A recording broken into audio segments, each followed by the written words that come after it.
Olá, minha gente boa! Arte e vitória para todos vocês. Meu nome é João Ricaldes, sou professor de História da Arte e sou o responsável pelo projeto Humanarte, que há 13 anos realiza pesquisas em arte e cursos de formação para professores. Olha, você está acompanhando aqui a série História da Arte em 20 lições. Agora, com a lição número 9. Arte neoclássica. Vamos lá? Neste vídeo, vamos conferir estes tópicos da arte neoclássica, o seu período, no final do século XVIII a meados do século XIX, o seu contexto, da Revolução Francesa e de Napoleão Bonaparte, sua estética de linhas puras que rejeitam tanto o barroco quanto o rococó, sua ética iluminista e seu sistema de academias que controlavam a produção e a circulação da arte. E qual seria a importância desse conteúdo todo? Para que serve isso na sua vida e na minha? Bom, eu nem comecei a aula ainda e você já pode aí estar contestando a validade desse trabalho aqui, né? Talvez você seja aquela pessoa que tem o pavio curto, prefere ir direto para o confronto, ou talvez você, quando está lá na sua solidão, pensa assim, eu sou assim mesmo, comigo bateu, levou. Ou talvez pense assim, olha, eu preciso moderar, né? Da próxima vez eu vou me conter, melhor eu ficar quieto. Ou seja, o padrão de comportamento que está por trás desse seu raciocínio, qualquer que seja o caso, é sempre aquela pessoa equilibrada, aquela pessoa ponderada, aquela pessoa que está sempre no comando das suas emoções.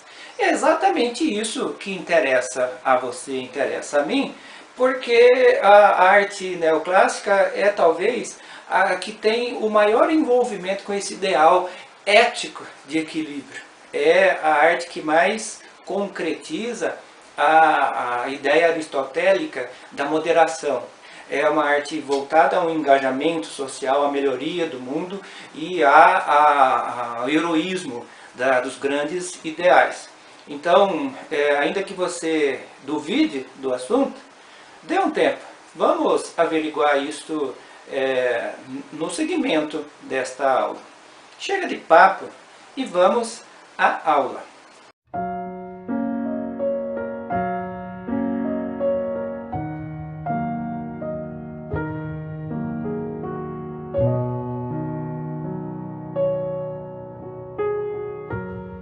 Olha, a arte neoclássica, ela tem mais ou menos, do seu nascimento ao seu auge, 100 anos de duração.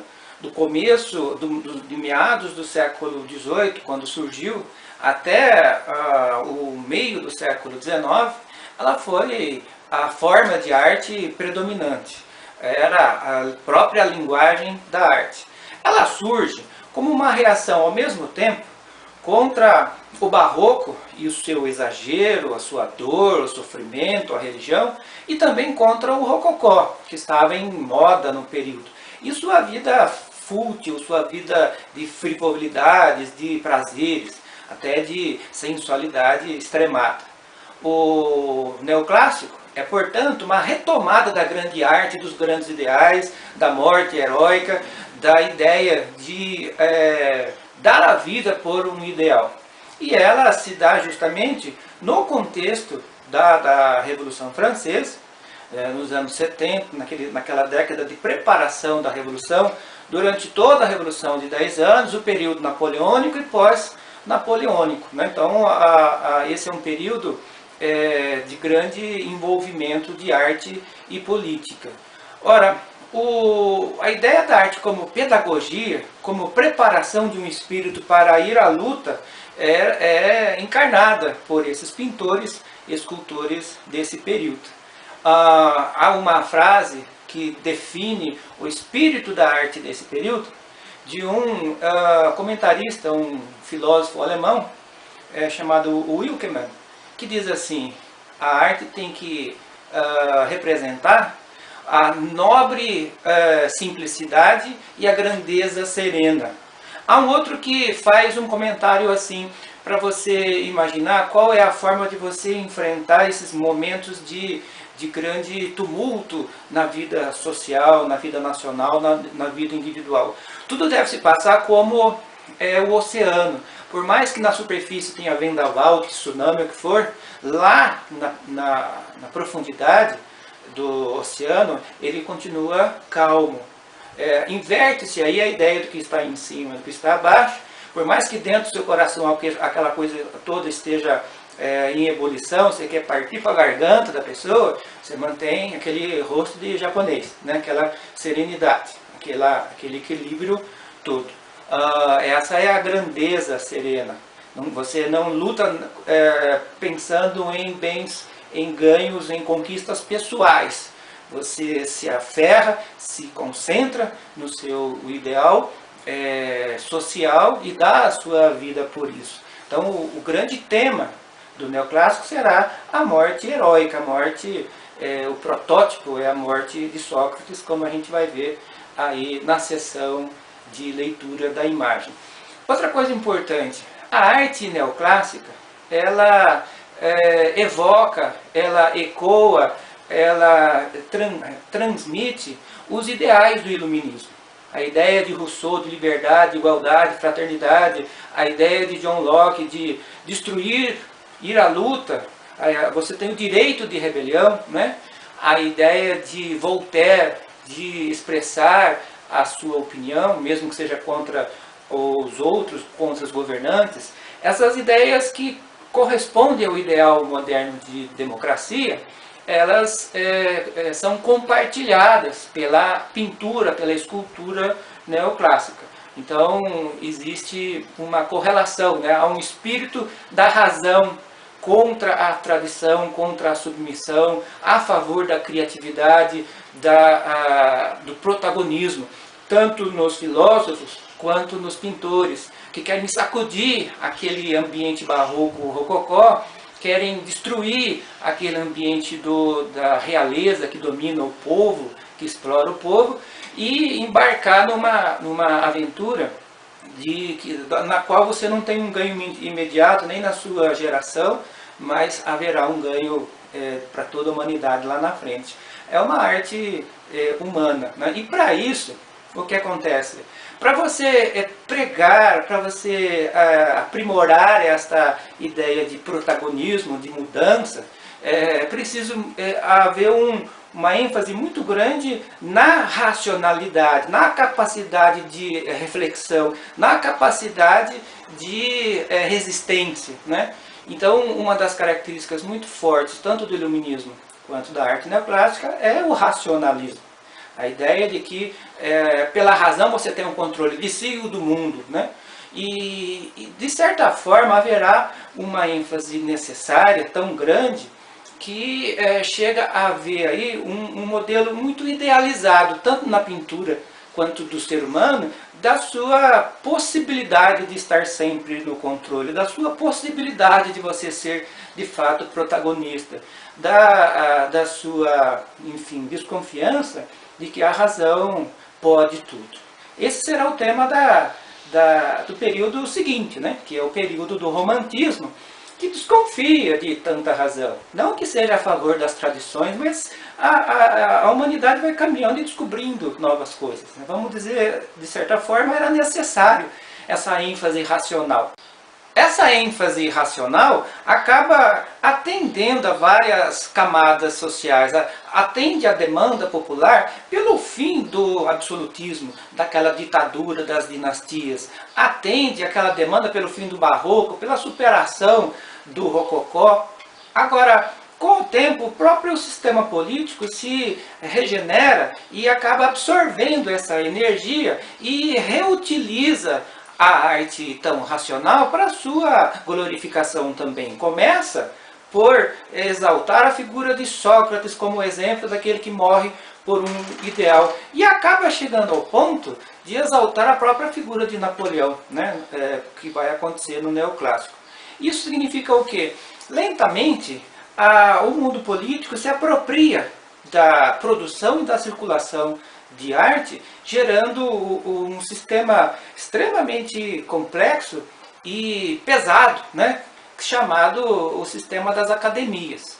Ora, a produção de arte e a circulação das obras, na Idade Média, era feita numa espécie de, no âmbito das corporações de ofício, das guildas. São grupos de produtores que controlam tanto a produção de sapato quanto a de quadro, que controlam tanto a produção de objetos do cotidiano quanto objetos artísticos.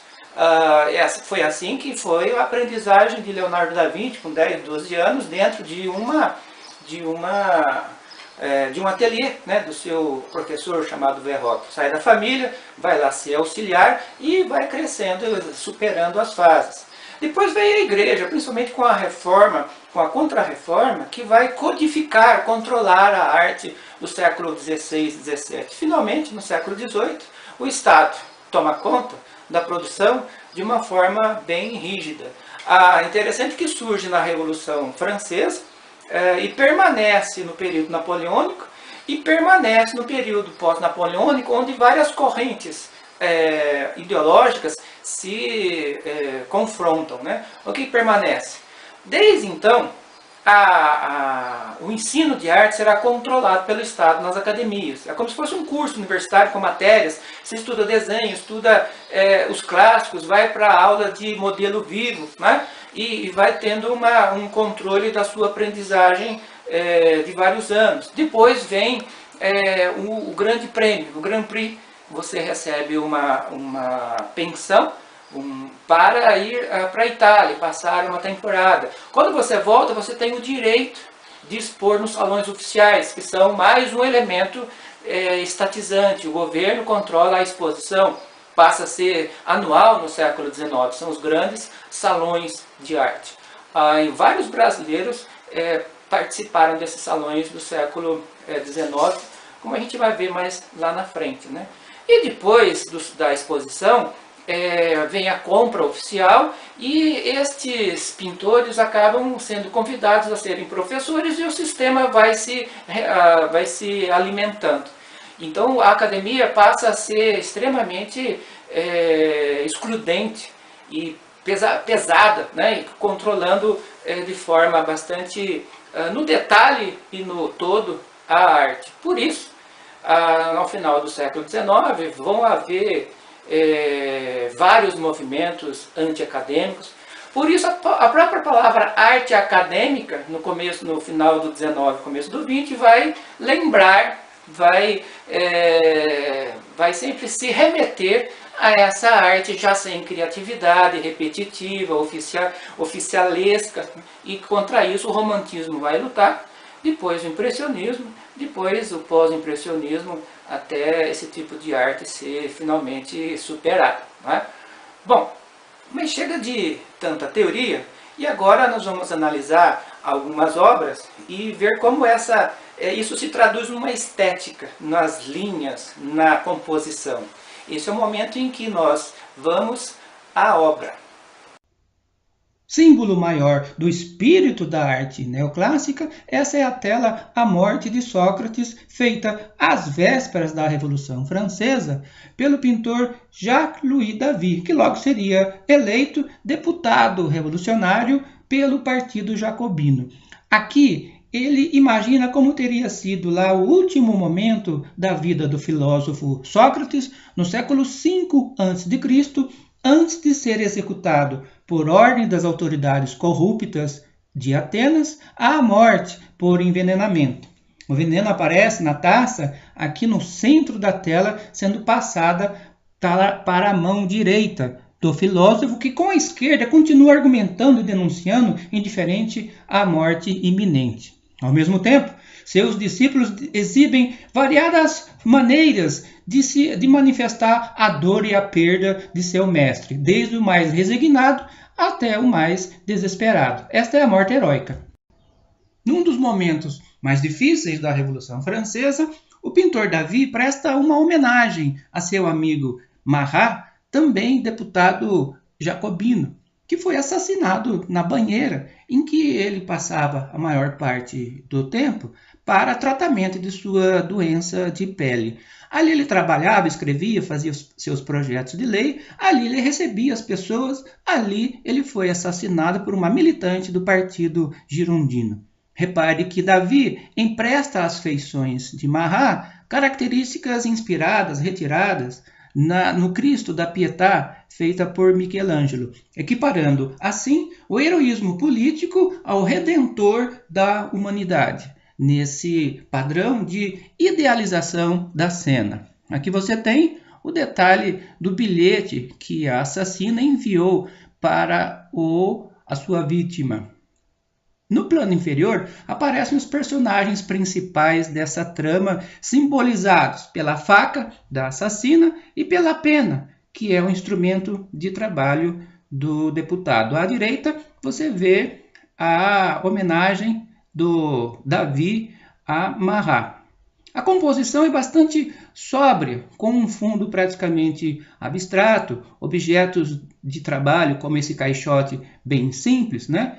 Mas os traços idealizados de sua musculatura, do seu heroísmo.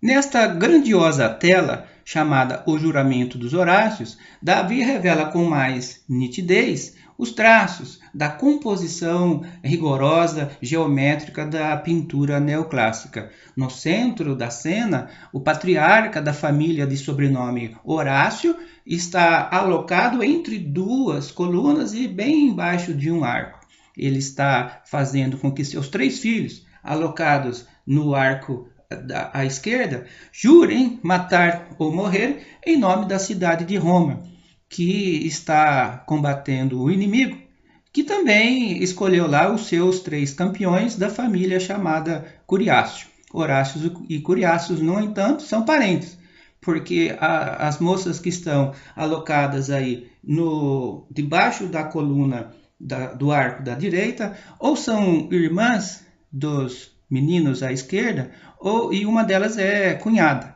Então, a lição, a moral da história qual que é? Qualquer que seja o vitorioso, qualquer que seja a nação vitoriosa, haverá uma perda familiar, uma perda pessoal. Novamente, o ideal coletivo colocado acima da satisfação pessoal. Mesmo sabendo que haverá uma perda pessoal, uma perda familiar, você se dedica e investe toda a sua vida, toda a sua energia em defesa dos ideais coletivos de uma sociedade livre, uma sociedade melhor. Gente, a aula acabou. Agora, nesse segmento final, que eu chamo de papo na cantina ou papo no boteco, onde de fato o ensino, a educação vai se completar, né? Eu queria convidar para uma última reflexão, que é o seguinte. Eu queria que você reparasse que, pelo menos no seu início, a arte neoclássica faz parte de um grande movimento universal de separação da fé em relação aos outros setores da vida social e do pensamento. É um processo que a gente chama de dessacralização da cultura, dessacralização ou secularização da sociedade. Segmento por segmento, paulatinamente, gradativamente, vai havendo essa separação que começa com a separação de Estado e Igreja, em que as sociedades não aceitam mais justificativas religiosas para a formação, o funcionamento de seus governos, e que existia na Europa, mas existia em outras modalidades, na China, o Império do Centro, entre astecas, em reinos africanos.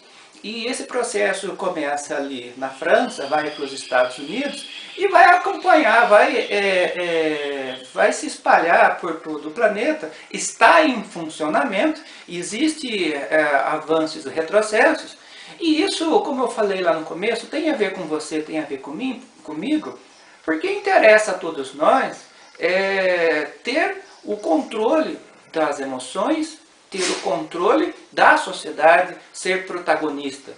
Mas parece que falta alguma coisa. Na necessidade, na ênfase de quebrar as justificativas religiosas, a sociedade vai sentindo a falta de uma espiritualidade, que será justamente o tema da próxima escola, que é o romantismo. Bom, depois do Estado, vem a família, e a sociedade passa a pregar, a buscar a separação do casamento civil em relação ao casamento religioso. Alguns acham que é o fim do modelo de família sagrada e que é o fim da humanidade. Mais tarde vem a separação da educação, a educação laica. Então, lentamente, segmento por segmento, o mundo vai perdendo esse encanto que tinha, por exemplo, no Egito Antigo, né? E esse encanto que dava uma base social. É um desencantamento do mundo, no qual surge a nossa ideia de democracia, extremamente necessária, no qual surge a nossa ideia de liberdade, que a gente precisa sempre aprimorar, mas abre um espaço para uma grande dor, né? uma ausência que precisa ser restaurada de alguma forma. Não retomar as tiranias, nem retomar a ideia de submissão, né? Mas como seria uma sociedade em que caminhasse para a liberdade e resgatasse a espiritualidade? O romantismo, na próxima aula, vai dar para nós uma pista. Eu queria convidá-los, então, para a próxima aula. Obrigado pela atenção. Projeto Humanarte, Valores Humanos através da arte.